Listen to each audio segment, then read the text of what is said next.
Dannine Johnson. I see a Dannine Johnson. I'm sure we've heard this a million times over the last 2 years, but you're on mute, Ms. Johnson. Good evening. Good evening. Hi. Hi. Thank you for giving me the opportunity to give public comment. Again, my name is Dannine Johnson. I was a PTSA president for Central High School for 4 years. I want to preface my comments with my appreciation for all the task members because time is a valuable commodity.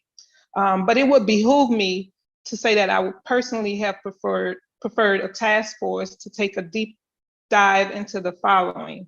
1, revamping the curriculum in Prince George's County Public Schools, the money spent on educating students versus administration salaries and operating costs. Teachers' pay, are they making enough? Administrators' pay, are they making too much? And what are students actually learning?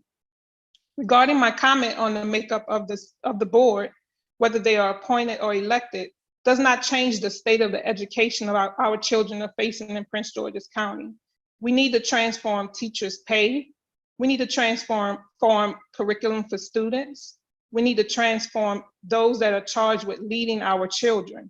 We need to transform after-school programs. We need to transform the attitude towards virtual learning because I'm living in the year 2022. Virtual learning is real and it's everywhere. We need to transform parental engagement. We need to transform teacher training and development. Lastly, we need to transform the buildings our students are expected to learn in. This is by no means an exhaustive list. Instead, I hope it gives you and everyone that is listening an indication of the many transformations that we could be working on if we truly cared about our children's successes and the education that they receive. What I witnessed during the school board meetings are young people, and I'm talking about the student board members, who are professional, courteous, respectful, thoughtful, knowledgeable of the Robert's Rules of Order, and are profound with their words.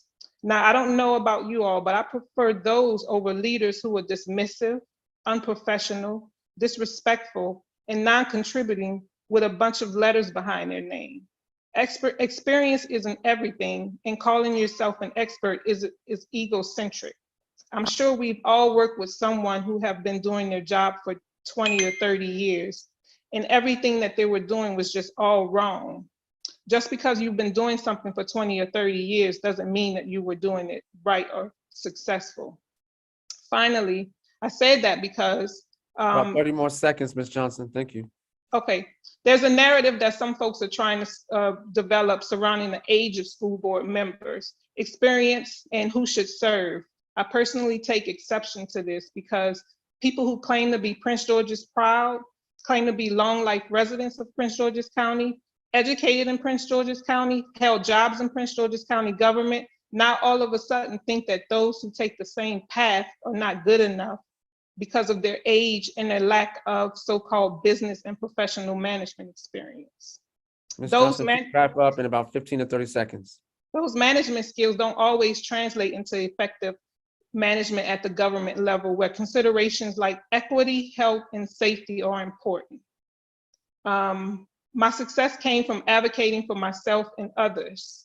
My success came from sympathy and empathy for others. My success came from being honest with myself and others. My success came from working with others who had differing opinions than I did. Thank you, Ms. Johnson. Your time is up. We really do appreciate your comments. I took notes. I'm sure that some of the other task force members took notes. And of course, this is recorded. Thank you so very much for your comments.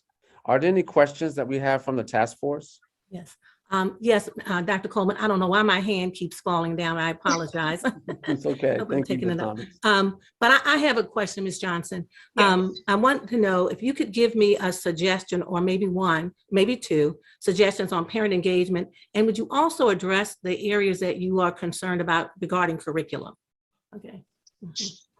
Sure. Regarding parent engagement, I think we need to make the schools more welcoming to parents. What I witnessed is parents being afraid to go into schools because, again, a lot of the administration becomes dismissive to parents. They ask too many questions. They want to know what's happening. If leaders can't explain to parents what's happening and what's going on and answer their questions, then maybe they shouldn't be leaders. If they're hard questions to answer, I mean, we want to know what's going on with our children in the schools. So I think that's one thing we can do is definitely make the schools more accessible to parents, and not kind of like answer the phones on time, say good morning when you walk in the office. Things like that matter. Sometimes I witnessed that in the schools where parents just stood there and no one asked them, did they need help? And in regards to, I'm sorry, what was your second question? Regarding the curriculum, some suggestions. Okay, so I have an engineering degree, and STEM is my pride and joy. I think it should be in all the schools.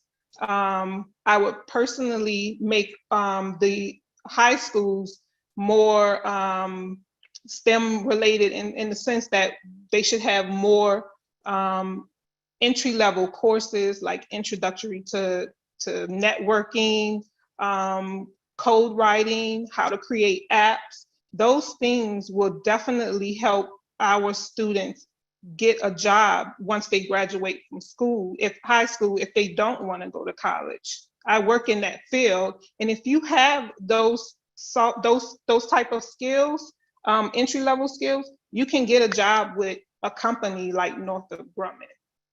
But I feel like we don't teach that to our children in high school. I mean, we have maybe a school in the North, South, and Central County, but we need those schools in, we need those types of curriculum in all of our schools.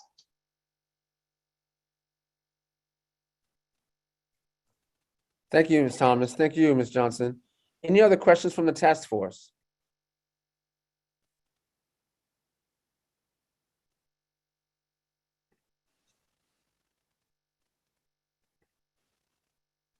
Okay, barring no additional questions, Ms. Johnson, thank you again for your comments.